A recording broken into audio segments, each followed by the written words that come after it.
हमने जो अभी तक पेंडुलम किया उसका नाम क्या था? Simple pendulum. धागा लो, पत्थर बांधो और घुमाओ, सिंपल है। ये क्या है? Physical pendulum. फिजिकल पेंडुलम क्या हुआ? कोई कहता है जी मैं अपनी फोटो खिंचवाऊंगा बढ़िया सी, उसको फ्रेम करवाऊंगा और उसको कील के ऊपर टांगूंगा और उसे ऐसे ऐसे घुमाऊंगा, फोटो ऐसे घूमेगी। तो ये कौन सा पेंडुलम है? सिंपल थोड़ी ना, धागा थोड़ी ना है, ये फिजिकल पेंडुलम है। कोई कहता नहीं नहीं मैं तो ये लूंगा बॉडी, इसको लूंगा, मैं नेल कील पे टांग दूंगा, इसको ऐसे मूव करवाऊंगा, फिजिकल पेंडुलम। तो ये देखो धागा और पत्थर नहीं है, पूरी की पूरी body to and fro move कर रही है। कोई कहता है ठीक है जी मैं तो एक काम करूंगा, मैं रॉड लूंगा, रॉड को नेल से यहाँ पिवट कर दूंगा, ऐसे मूव, फिजिकल पेंडुलम। जब कोई बॉडी पॉइंट मास एम नहीं, पूरी की पूरी body to and fro move करती है, वो एक फिजिकल पेंडुलम है। तो फिजिकल पेंडुलम में बॉडी कोई भी रिंग, डिस्क, रॉड कुछ भी हो सकती है। तो चलो मैंने कोई भी शेप ले ली, ये एक फिजिकल पेंडुलम है। और मैंने क्या किया, मैंने इसको यहां पे पिवट कर दिया, ये लो टांग दिया। मार्क कर लो अपने बुकलेट में, ये डिस्टेंस डी है, या असाइनमेंट में ये डिस्टेंस डी है। जहां आपने टांगा वो ओ पॉइंट है, और सेंटर ऑफ मास एग्जैक्टली नीचे होगा, वर्टिकली नीचे की तरफ होगा। और जहां आपने टांगा ओ पॉइंट और सेंटर ऑफ मास के बीच में डिस्टेंस डी है, ठीक है, डिस्टेंस डी है। अब आपने क्या किया, अब आपने इसको थोड़ा सा राइट शिफ्ट कर दिया। मैं ना इसका डायग्राम कुछ ऐसा बनाना चाहूंगा, सेम डायग्राम ऐसे। तो सपोज ये ओ पॉइंट है, जब आपने इसको थोड़ा सा टेढ़ा कर दिया, टेढ़ा करके ये डिस्टेंस डी, और आप सेंटर ऑफ मास यहां पे ले आए, ऐसे ऐसे ही हुआ। पहले सेंटर ऑफ मास एग्जैक्टली नीचे था, अब सेंटर ऑफ मास कहां हो गया? इस तरफ हो गया। कोई डाउट इसमें? ठीक। तो ये कितना शिफ्ट हो गया? एंगल थीटा से शिफ्ट हो गया।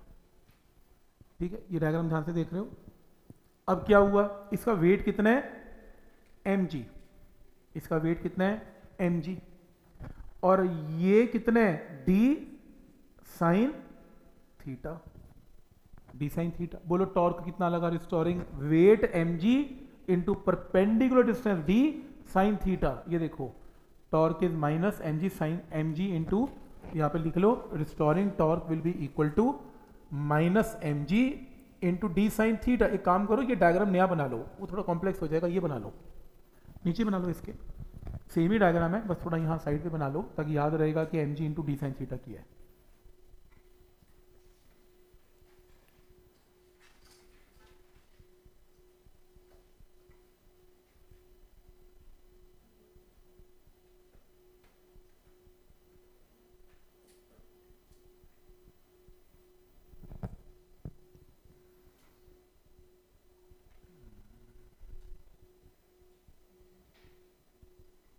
ठीक है, तो रिस्टोरिंग टॉर्क का पहला स्टेप भी लिख लेना, minus mg into d sine theta, ये भी नोट कर लेना। तो यहाँ से ये टर्म आ गई, और टॉर्क होता क्या है? I times alpha. और पूरे SHM की कंडीशन है, angle is very very small, angle हमेशा छोटे होते हैं। तो जहां जहां पूरे SHM में साइन थीटा दिखेगा वहां रिप्लेस कर देना है थीटा। तो साइन थीटा की जगह क्या कर दिया? Theta.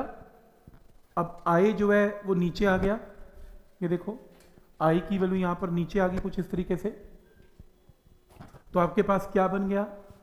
Alpha proportional to theta with negative sign, angular SHM की इक्वेशन आ गई। और आप अपने एंगुलर एसएचएम की इक्वेशन को इसके नीचे लिख लें और इसको कंपेयर करें, कंपेयर करके ओमेगा की वैल्यू आ गई। तो आपको याद होना चाहिए कि फिजिकल पेंडुलम में ओमेगा का ये फॉर्मूला, और इसके बाद एक और स्टेप लिख लें। ओमेगा क्या होता है? 2 pi by D is M G D by moment of inertia. तो t is equal to 2 pi under root of I divided by M G T, ऐसे लिखें।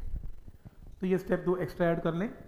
आपको ये फॉर्मूला याद होना चाहिए ओमेगा का भी, और आपको ये फॉर्मूला याद होना चाहिए टाइम पीरियड का भी, I for moment of inertia. इसको यूज कैसे करना है अभी दिखाता हूं। तो फिजिकल पेंडुलम क्या है वो बात समझ में आ रही है सबको कि क्या है फिजिकल पेंडुलम?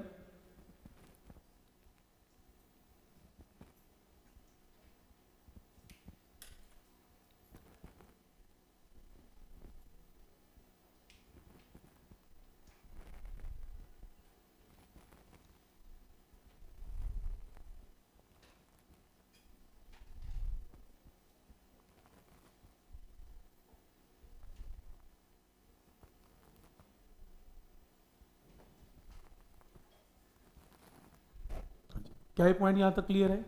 देखो क्वेश्चन कैसे आएगा, इसको लगाना सीखो, लगाना ज़्यादा इंपॉर्टेंट है। डेरिवेशन तो आए ना आए, ये तो पक्का आएगा। वो कहेगा मान लो आपके पास एक रिंग है, रिंग को आपने ओ पॉइंट नेल करके टांग दिया इसके ऊपर, हैंग कर दिया, और इसको टू एंड फ्रो मूव करवाया। वो कहेगा इसका टाइम पीरियड बताओ रिंग का क्या होगा, और मैंने टाइम पीरियड या ओमेगा बताओ रिंग का क्या होगा। अब क्योंकि रिंग घूम रही है टू एंड फ्रो, तो ये कौन सा पेंडुलम है? फिजिकल पेंडुलम है। फिजिकल पेंडुलम में ओमेगा का फॉर्मूला क्या होता है? √mg/d/i। डी क्या होता है? डिस्टेंस बिटवीन जहां टांगा O and centre of mass. तो सेंटर ऑफ मास रिंग का कहाँ होता है? रिंग के सेंटर पे। तो सेंटर ऑफ मास रिंग के सेंटर पे है, तो ओ पॉइंट और सेंटर ऑफ मास के बीच में डिस्टेंस कितना है? ओ पॉइंट और सेंटर ऑफ मास के बीच में डिस्टेंस कितना है? आर। तो डी की जगह क्या पुट करना है? R. Moment of inertia ring का क्या होता है? मोमेंट ऑफ इनर्शिया रिंग का mr², लेकिन एक्सिस का जब सेंटर ऑफ मास में से पास करेगा, हमारा एक्सिस तो ऊपर से पास कर रहे हैं, तो क्या करेंगे? थ्योरम ऑफ पैरेलल एक्सिस से mr² plus mr² 2 mr², mr ऊपर, थ्योरम ऑफ पैरेलल एक्सिस तो 2 mr², ओमेगा आंसर। तो पॉइंट समझ में आ रहा है कि कैसे इस क्वेश्चन को किया जाएगा। जैसे सपोज करो आपके पास इस बार एक रॉड है, रॉड के कोने से आपने नेल लगा दी यहाँ पर और इसको पिवट कर दिया, इसको मूव करवा रहे हो टू एंड फ्रो, तो एक फिजिकल पेंडुलम है। इस रॉड का सेंटर ऑफ मास सेंटर पे है at a distance of L/2, तो D की जगह क्या पुट करेंगे? L/2। और रॉड के कोना टेंजेंट के अबाउट मोमेंट ऑफ इनर्शिया क्या होता है? ml²/3। पुट कर दो ml²/3, आंसर मार्क कर लेना। ये है आपका फिजिकल पेंडुलम।